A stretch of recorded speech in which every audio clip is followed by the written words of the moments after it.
어떤 사람이 복음을 들었습니다. 예수 그리스도의 십자가의 복음에 대해서 들었습니다. 그런데 그 사람이 복음을 듣고 논리적으로 맞고 뭐 하나님도 계시고 예수님이 우리를 위해 십자가에 달려 돌아가셨으니까 그래 내가 그걸 이제 믿어야겠구나라고 하면 구원을 받습니까? 저는 그렇지 않다고 생각합니다. 복음을 들으면요, 마음에 울림이 있어야 됩니다. 진지해야 됩니다. 그래서 고민하고 고민하다가 하나님 앞에 조용히 나아가서 혼자 눈을 감고 하나님께 고백하기 시작해야 됩니다. 그게 기도입니다. 어떤 고백이냐고요? 하나님, 제가 죄인 맞는 것 같습니다. 맞습니다. 저는 구원을 받을 자격조차 없는 멸망당할 사람입니다. 그러나 이제 저는 하나님의 자비와 긍휼하심을 받기를 원합니다. 부디 저의 죄를 용서해 주세요. 주님을 이제는 저의 구원자와 주인으로 모시고 살고 싶습니다. 저의 죄를 용서해 주시고 부디 일평생 주님만 믿고 살아갈 수 있도록 도와주시옵소서. 그렇게 진지하게 하나님 앞에 고백하는 기도를 하는 사람이 그때 구원의 은혜가 임하는 거예요. 그런 것 없이 신앙생활 하는 분들이 계십니다. 그때 어떤 일이 벌어지냐 하면은 내 안에 내가 죄 용서함을 받았구나, 정말 내가 하나님의 자녀가 되었구나라는 확신이 생기는 겁니다. 그리고 구원의 감격과 기쁨을 경험하게 되어지는 것입니다. 이 자리에 계신 모든 성도님들께서 이 경험이 있으신 줄 믿습니다. 그러나 혹여 그렇지 않으신 분이 계시다면 오늘 예배를 끝마치고 식당에서 식사하러 가지 마시고 댁으로 빨리 돌아가십시오. 댁으로 귀가하셔서요, 골방에 들어가서 아무도 못 들어오게 하고요, 문을 닫고 로마서 3장 23절 적으십시오. 로마서 6장 23절, 히브리서 9장 27절, 요한복음 3장 16절 말씀을 여러 번 읽으십시오. 내 마음에 내가 죄인임을 깨달아질 때까지, 정말 그게 진심으로 느껴질 때까지 읽으시고, 하나님의 은혜가 얼마나 귀한지를 깨달아졌을 때 하나님 앞에 나지막히 죄를 고백하고 하나님의 용서를 구하며 하나님의 은혜를 입어야겠다는 고백을 하나님 앞에 드리십시오. 그러면 어떤 일이 벌어지는지 제가 개런티해 드립니다. 성령이 임할 겁니다. 정말 내가 구원의 감격을 경험하게 되실 것입니다. 이렇게 기도가 중요합니다. 오늘 야고보서 기자가 증거한 것처럼 우리 믿음이 역사하려면요, 기도와 무조건 연결이 되어야만 합니다. 19세기 초에 J.C. 라일이라는 성공의 주교가 있었습니다. 정말 영적으로 위대한 하나님의 사람이었습니다. 근데 이분이 믿음과 기도의 절대적인 관계에 대해서 이렇게 고백을 했습니다. 그의 책을 읽어드릴 텐데 조금 깁니다. 그럼 한번 읽어보시기 바랍니다. 들어보시기 바랍니다. 저는 감히 기도해야 믿음이 있다고 말하고 싶습니다. 자신이 믿는 하나님께 한마디도 하지 못하는 사람에게 믿음이 있다고 말할 수 있는지 저는 의문입니다. 그 어느 때보다 많은 사람들이 예배드리지만 그에 비해 개인 기도는 얼마나 소홀한지 모릅니다. 설령 기도한다 해도 형식적으로 기도합니다. 어렸을 때 주어들은 몇 마디 말로 간단하게 해치워 버립니다. 그 속에는 진정한 간구가 없다는 사실조차 모르고 기도합니다. 그리스도의 이름을 힘입어 하나님께 부르짖으십시오. 그러면 은혜의 보좌에 앉으셔서 기꺼이 듣기 원하시는 하나님을 발견할 것입니다. 도무지 불가능해 보이고 속수무책인 일들도 기도를 통해 이루어집니다. 불이든지 물이든지 땅이든지 바다이든지 기도로 역사하지 못할 곳은 없습니다. 스코틀랜드의 피해 여왕이라고 불렸던 잔인했던 메리 여왕은 나는 수십만의 군대보다 존 낙스의 기도가 더 두렵다고 했습니다. 한 감독이 어거스틴의 어머니에게 기도하는 어머니의 자식은 결코 망하는 법이 없습니다라고 말했습니다. 저는 그리스도인들이 교회 안에서 위대한 성장을 이루는 주된 방편은 개인 기도에 부지런히 힘쓰는 습관에 달려있다고 단언합니다. 에드워드 비커스텟, 조지 위필드, 로버트 맥체인과 같이 탁월한 경건한 삶을 산 순교자와 성도들 가운데 개인 기도라는 가장 두드러진 특징이 나타나지 않는 사람이 있으면 어디 말해 보십시오. 이들은 하나같이 기도하는 사람이었습니다. 제 말을 믿으십시오. 기도는 능력입니다. 개인의 신앙과 영성도 기도를 통해 성령의 기름 부으심이 임하는 것입니다. 신앙이 퇴보하는 사람들에게서 공통적으로 나타나는 특징도 개인 기도를 하지 않는 것입니다. 기도하지 않고 성경을 읽습니다. 설교를 들을 때도 기도하지 않습니다. 기도 없이 결혼합니다. 기도 없이 여행을 떠납니다. 기도하지 않고 거처를 정합니다. 기도 없이 친구를 사귀입니다. 기도 없이 허둥지둥 하루를 시작하고 설사 기도를 한다고 해도 건성으로 합니다. 그래서 많은 그리스도인들이 영적 중풍에 걸립니다. 영적인 내리막길로 치닫고 심각한 타락에 떨어집니다. 우리는 슬픔과 근심 가득한 눈물 골짜기와 같은 세상에서도 고통을 이길 수 있습니다. 그 최선의 길은 기도로 모든 것을 하나님께 아뢰는 것입니다. 여러분이 행복하기를 진심으로 바랍니다. 그러므로 저는 이렇게 묻지 않을 수가 없습니다. 여러분 기도하십니까? 오늘 3절의 야고보서 기자는 이렇게 고백합니다. 기도하지 않기 때문에 믿음의 역사를 얻지 못할 뿐만 아니라 너희가 욕심으로 잘못 구하기 때문에 하나님의 역사를 경험하지 못한다고 했습니다. 근데 저는 이 말씀을 묵상하면서 기도하지 않는 것, 기도하라는 말씀, 이 말씀과 욕심으로 기도하지 말라는 말씀과 똑같은 말씀이라고 생각이 들었습니다. 기도하지 않는 것, 같은 말씀입니다. 왜냐하면 하나님 앞에 진심으로 기도하며 살아가는 사람들은요, 욕심으로 기도하지 않기 때문입니다. 하나님 앞에 늘 마음을 내려놓고 마음을 들여서 기도하는 사람들은요, 욕심으로 기도하지 않습니다. 정말 하나님 앞에 늘 진지하게 기도하는 사람들 중에서 하나님 제가 땅을 샀더니 7배나 가치가 올라가게 해주십시오 기도하는 사람 보셨나요? 그런 기도하는 사람 없습니다. 왜냐하면 늘 하나님께 마음이 동할 때 하나님께 기도하기 때문에요, 양심적으로 압니다. 이것이 하나님이 기뻐하시는 기도인지 그렇지 않은지를 충분히 분별할 수 있는 능력이 그 사람에게 있습니다. 왜냐, 그 사람은 기도 가운데 늘 하나님이 주시는 감동으로 살아가기 때문입니다. 성도 여러분, 하나님 앞에 간절히 기도하고 계십니까? 아멘을 왜 안 하세요? 하나님 앞에 간절히 기도하시겠습니까? 근데 또 한 가지 제가 조금 어려운 질문을 드리기 원합니다. 하나님 앞에 마음을 쏟아내는 것에 대해서 알고 계세요? 기도할 때 우리의 마음을 진정으로 쏟아내야 되는데 마음을 이렇게 하나님 앞에 끄집어서 쏟아내는 게 어떤 의미인지를 알고 계십니까? 그렇게 기도하시는 분은 아십니다. 그렇죠. 그러니까 눈물도 나고요. 그러니까 마음도 막 이렇게 떨리기도 하고 그렇지 않습니까? 라고 대답하시면 그분은 기도의 사람이 맞습니다. 근데 그렇게 해본 지 꽤 오래되시지 않으셨어요? 아니 그게 아멘이 되면 안 되는데 왜냐하면 기도하지 않아서 기도의 감을 잃어버린 거예요. 우리는 기도의 감각을 다시 회복하기 위해서 기도의 자리로 나아가야 됩니다. 오늘 야고보서 기자는 9절에 다시 한번 믿음이 기도로 나타나야 된다는 것을 이렇게 설명하고 있습니다. 9절에 슬퍼하며 애통하며 울지어다. 너희 웃음을 애통으로 너희 즐거움을 근심으로 바꿀지어다. 무슨 말입니까? 때로는 웃다가도 하나님 앞에 나아가면은 애통하라는 거예요. 마음을 끄집어 내어 놓으라는 거예요. 성도 여러분, 그냥 믿음을 묻어두는 것이 아니라 기도로 흘려보내셔서 하나님의 능력을 경험하게 되시기를 주님의 이름으로 축원합니다. 두 번째입니다. 주님을 가까이 하는 믿음이 역사합니다.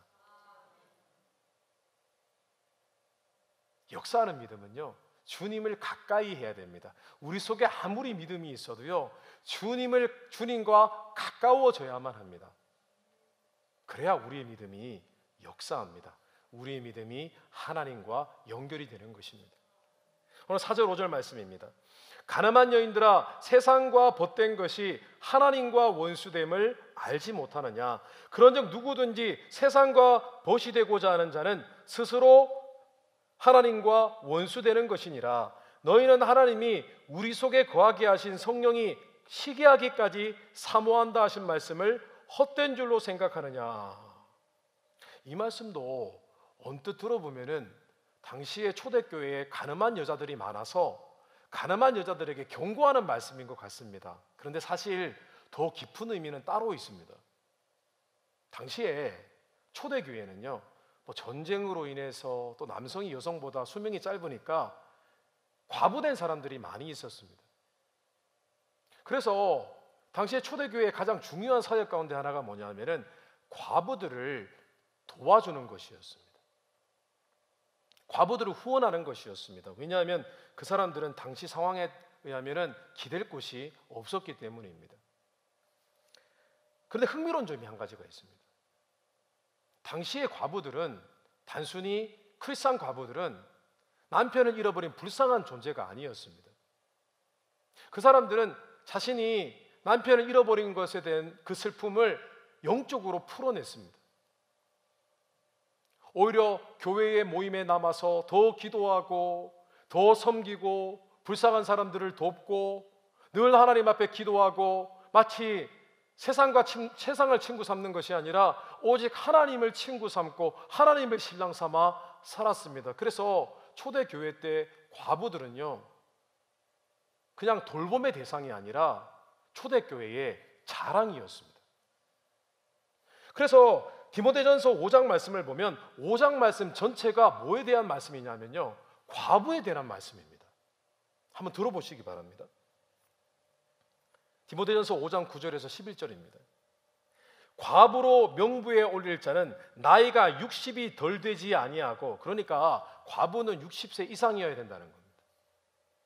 한 남편의 아내였던 자로서 선한 행실에 증거가 있어 혹은 자녀를 양육하며 혹은 나그네를 대접하며 혹은 성도의 발을 씻으며 혹은 환난당한 자들을 구제하며 혹은 모든 선한 일을 행한 자라야 할 것이요, 젊은 과부는 올리지 말지니 이는 정욕으로 그리스도를 배반할 때에 시집가고자 함이니. 아니, 젊은 나이에 과부가 됐으면 당연히 남편 재혼하는 것이 맞죠. 근데 이건 오늘날의 개념이고요, 당시는 문화도 달랐고 분위기가 그렇지가 않았습니다. 또 재혼한다고 행복을 보장할 길은 없었습니다. 왜냐? 새롭게 결혼을 하니까.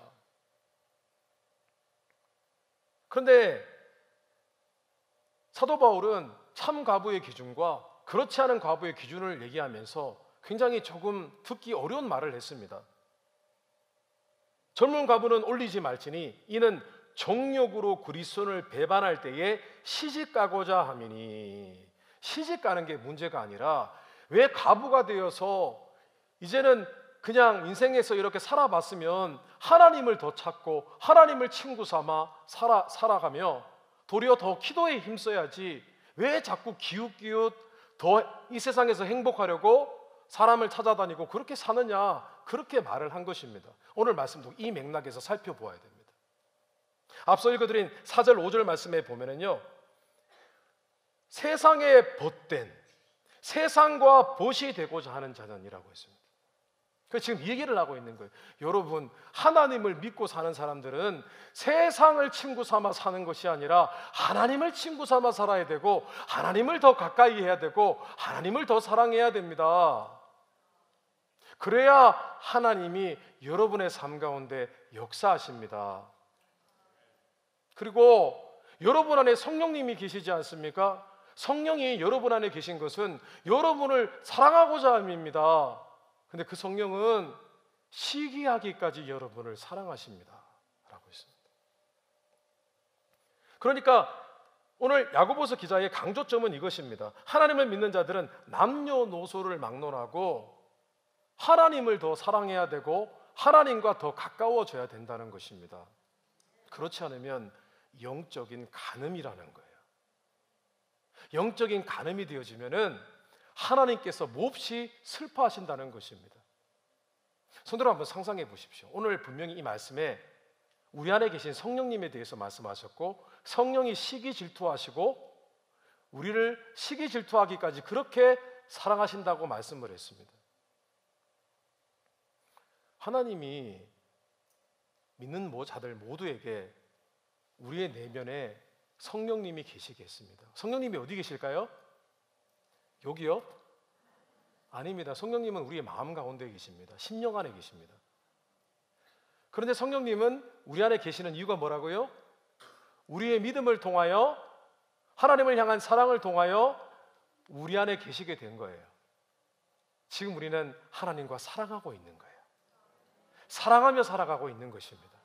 그런데 성령님이 계시는 우리의 마음이 세상을 벗삼아, 친구 삼아 더 가까이 지내고 사랑을 하면 어떤 일이 벌어질까요? 성령님이 답답해서 왜 날 사랑하지 않는 거야? 왜 날 가까이 하지 않는 거야? 왜 내가 너와 함께하고 있는데 왜 나에게 관심이 없는 거야? 라고 답답해 하신다는 거예요. 그런데 한번 생각해 보십시오. 우리의 마음과 믿음이 하나님을 더 사랑하지 않고 세상을 더 가까이 친구 삼아 살아가는 가운데 이 마음이 하나님을 감동하게 하겠습니까? 성도 여러분 꼭 기억하십시오. 성령의 내주하심은 분명히 하나님이 저기에 계신 게 아니라 여기에 계신 것을 의미를 합니다. 그러면 무엇을 가장 조심해야 한다고요? 여기를 가장 조심해야 됩니다. 여기가 하나님과 가까이 있어야 됩니다. 하나님을 정말 사랑해야 됩니다. 세상과 보태서는 안 됩니다. 우리는 지금 미디어 금식을 하고 있습니다. 미디어 금식을 안 하시는 분들도 계시다고 생각을 합니다. 한번 해보십시오. 정말 은혜롭습니다. 미디어 금식을 하는 이유가 뭔 줄 아세요? 하나님을 더 가까이 하기 위함입니다. 사실 우리가 질투내면서 친구 삼고자 하는 사람이 있습니다. 존재가 있습니다. 사람이 아니라. 모든 사람들의 똑같은 친구들이 있어요. 셀폰입니다. 셀폰은 우리의 친구입니다. 정말 귀한 친구입니다. 늘 같이 다니잖아요. 이거 없으면 살 수가 없어요. 성령님은 여기 계시는데 셀폰은 여기 있습니다. 하나님은 여기 계시는데 셀폰은 요 밖에서 있습니다. 제가 미디어 금식을 하면서 한 가지 간증을 하겠습니다. 어떤 일이 벌어졌냐면요, 전에는 제가 하나님의 임재를 느끼고 하나님의 은혜를 느끼려면은 기도하는 가운데 시간이 조금 걸렸습니다. 그런데 요즘은요, 미디어를 멀리하고 하나님을 더 가까이 하다 보니까 기도하면 금세, 아니면 걸어가다가도 갑자기 하나님을 떠올리면은 제 마음 가운데 하나님을 향한 감격이 막 임합니다. 차를 타고 가다가 갑자기 울어요. 눈물이 납니다. 왜 그럴까요? 하나님을 친구로 삼고 더 가까이 하다 보니까 내 안에 계신 성령님께서 그것을 너무나 기뻐하시는 것이죠. 그러니까 하나님이 기뻐하시는 것을 느끼게 되어지니까 제 마음도 감격이 일어나는 것이죠. 성도 여러분, 예수님과 친하세요? 하나님과 친하십니까? 저는 제 아내와 가끔 다툴 때가 있습니다. 제가 가끔 자랑하거든요. 내가 하나님과 얼마나 친한지, 하나님이 나를 얼마나 사랑하시는지를 막 얘기하면은 당신만 하나님과 가까워? 라고 막 얘기를 합니다. 따집니다. 누가 하나님과 더 가까운가를 막 얘기를 합니다. 근데 이건 자랑해도 되거든요. 자신은 압니다. 하나님과 얼마나 가까운지를. 성도 여러분, 하나님을 더 가까이 하게 되시기를 주님의 이름으로 축원합니다. 그때 우리의 믿음이 역사하는 것입니다. 마지막입니다. 주님 앞에 겸손한 믿음이 역사합니다. 우리 안에 믿음이 있다고 다 해결되는 것이 아니라 주님 앞에 겸손한 모습으로 나아가야만 합니다. 오늘 6절에 보니까 그러나 더욱 큰 은혜를 주시나니 그러므로 일렀으되 하나님이 교만한 자를 물리치시고 겸손한 자에게 은혜를 주신다 하였느니라. 조금 전까지 야고보서 기자는 다른 얘기하지 아니하고 하나님을 더 가까이 하면 우리가 하나님의 은혜를 누립니다 라고 얘기를 했는데 이제는 이렇게 얘기합니다. 그러나 더욱 큰 은혜를 주시하니 하나님 앞에 겸손한 사람들은 더 큰 은혜를 누립니다 라고 한 것입니다. 그리고 더해서 이렇게 얘기합니다. 마귀에 대해서 얘기를 합니다. 교만한 자에 대해서 얘기를 합니다. 하나님은 교만한 자를 물리치시고 겸손한 자에게 은혜를 주신다 하였느니라. 이 말씀은 잠언 3장 34절 말씀을 인용한 것입니다. 진실로 그는 거만한 자를 비웃으시며 겸손한 자에게 은혜를 베푸시나니. 성경은 끊임없이 우리가 하나님 앞에 겸손해야 될 것에 대해서 말씀을 합니다. 그런데 겸손에 대해서 말씀할 때마다 동일하게 강조하는 것이 교만하지 말 것에 대해서 강하게 경고하고 있습니다. 왜 겸손과 교만을 항상 말씀하고 있냐면은 겸손의 반대가 교만이고 교만의 반대가 겸손이기 때문입니다. 그리고 교만과 겸손은 중간지대가 없습니다. 자, 겸손하지 않으면 교만한 거고 교만하지 않으면 겸손한 겁니다.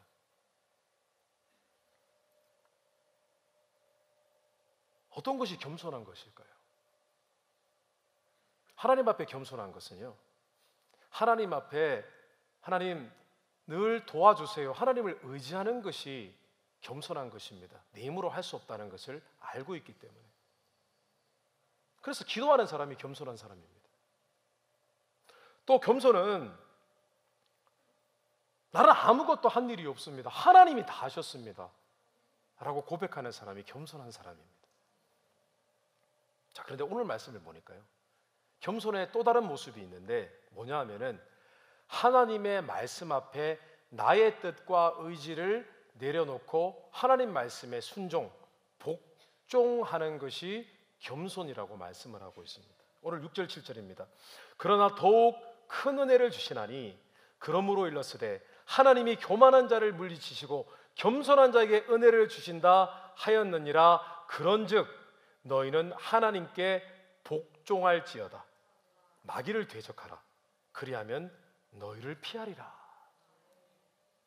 이게 무슨 말이냐면은 여러분, 하나님 앞에 겸손하기 위하여 하나님 말씀 앞에 순종하십시오. 여러분을 자꾸 교만하게 만드는 것은 마귀가 하는 일입니다 라는 뜻입니다. 우리의 마음은 늘 겸손과 교만의 갈림길 사이에 서 있습니다. 금방 바뀝니다. 처음에는 겸손했다가도요, 교만해집니다. 우리가 처음 신앙생활을 할 때를 한번 기억해 보십시오. 무슨 말씀이든 듣습니다. 감사합니다. 아멘, 아멘. 그 다음부터는 아멘, 아멘, 아멘. 습관화가 되어갑니다. 말씀을 듣고 분명히 아멘이라고 화답을 했는데 믿습니다, 그렇게 되는 것을 저는 받아들입니다 라고 해놓고 집에 돌아가면은 다 잊어버립니다. 말씀을 분명히 적용해서 최소한 하루 이틀 3일은 적용해 보아야 되는데 그렇지 못할 때가 많이 있다라는 것입니다.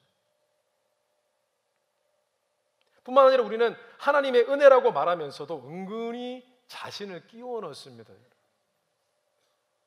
무언가 자랑하면은 자신을 끼워 넣고 자녀를 끼워 넣습니다.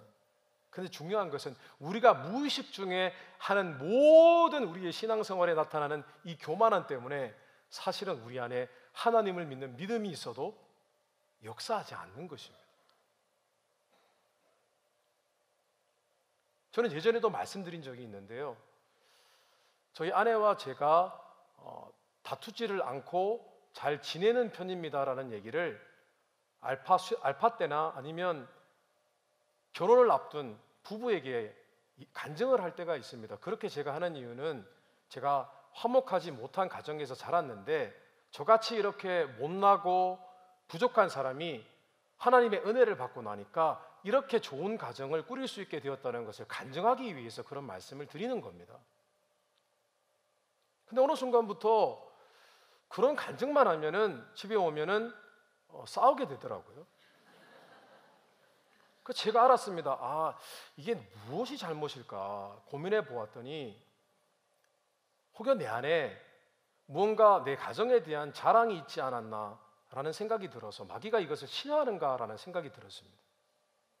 그래서 어느 순간부터 제가 하나님 앞에 기도하기 시작하는데요. 그런 간증을 하게 되어지면은 항상 하나님 앞에 기도합니다. 눈물 찔끔 나도록 기도합니다. 막 마음을 모읍니다. 쪼읍니다. 막 쪼아서 하나님, 제가 얘기한 거 제가 잘난 것도 아니고 제 아내가 잘난 것도 아니고 정말 모든 것이 하나님의 정말 은혜입니다. 하나님, 하나님 아시죠? 아시죠? 아시죠? 성도 여러분, 우리가 하나님 앞에 눈꽃만큼도 교만해지는 것에 대해서 긴장감을 가지고 우리 자신을 늘 지켜봐야 됩니다. 하나님 다 보고 듣고 계십니다. 하나님 그런 거 굉장히 싫어하십니다. 무조건 하나님 때문에, 하나님 은혜 때문에라고 해야 됩니다. 그러면 하나님이 기뻐하십니다. 너가 나밖에 없구나, 겸손하구나. 그러면 우리의 믿음이 곧장 하나님과 연결이 되는 것입니다.